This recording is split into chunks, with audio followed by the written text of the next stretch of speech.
public school teacher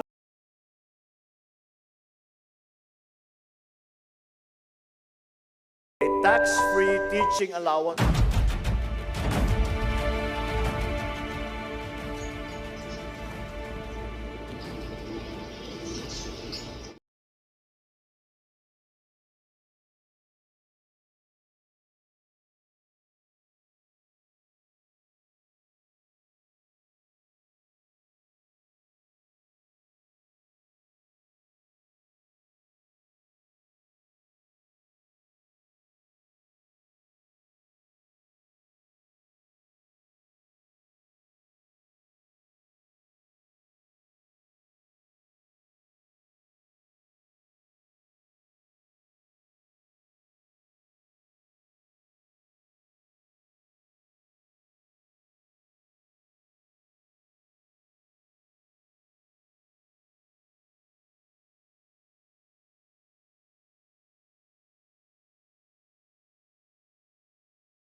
Five, to ensure fair teaching loads.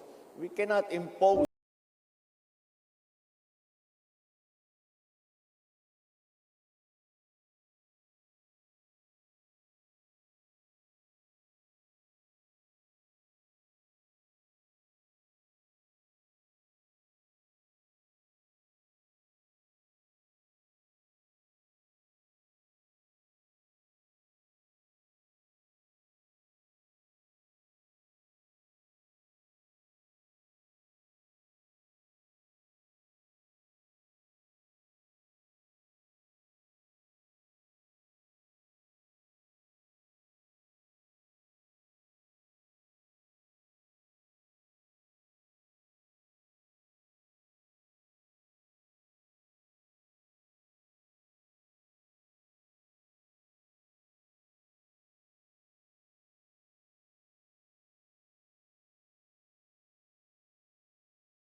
Leaders Act.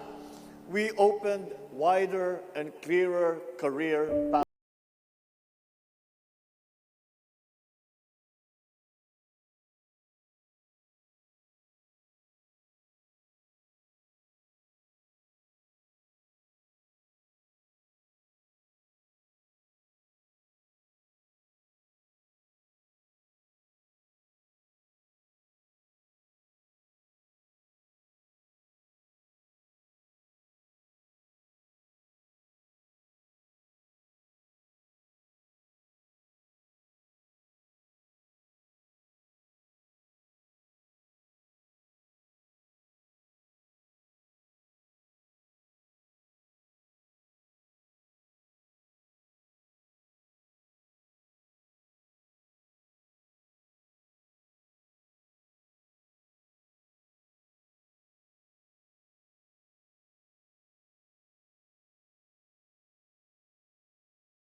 real change, transforming lives, and creating opportunities that uplift every Filipino.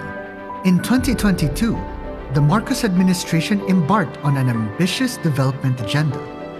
Guided by the Philippine Development Plan 2023 to 2028, programs and projects were pursued to reinvigorate job creation and accelerate poverty reduction, steering the economy back onto a high-growth path. From 2026 to 2028, the Philippine economy is projected to expand by 6 quality jobs and build a resilient economy for the Philippines despite global challenges. Now at the midpoint of the plan, we've assessed our progress, identified gaps, and recalibrated our strategies to meet the evolving needs of our Sa people. huling 3 taon ng administrasyon, ibubuhos pa natin ang lahat-lahat. Hindi lamang upang mapantayan, kundi mahigitan pa ang pagbibigay ginhawa sa ating mga kababayan. The Philippine Development Forum is anchored on 5 strategic objectives. First, assess government efforts over the past 3 years, mapping ongoing and planned projects across sectors and regions. Second, identify overlaps, gaps, and synergies through robust monitoring and evaluation. Third, foster cooperation by realigning priorities and exploring collaboration among agencies, development partners, and the private sector. Fourth, 4 sectoral working groups were formed aligned with the PDP 2023 to 2028 strategy framework. These groups map out concrete projects and activities across all sectors and regions under the guidance of the PDF Steering Committee. SWG-1 – Develop and protect capabilities of individuals and families. Led by the Department of Social Welfare and Development and the World Bank, this group focuses on investments in capacitating teachers, establishing specialty centers, decreasing involuntary hunger, and improving health and nutrition. SWG-2 – Transform production sectors to generate more quality jobs and competitive products. Co-led by the Department of Trade and Industry, Department of Agriculture, and partners including the International Fund for Agricultural Development and the World Bank. This group covers priorities and investments on agriculture and fisheries, industry, advancing digital infrastructure and renewable energy investments, ensuring sustainable infrastructure, and maximizing private sector participation. SW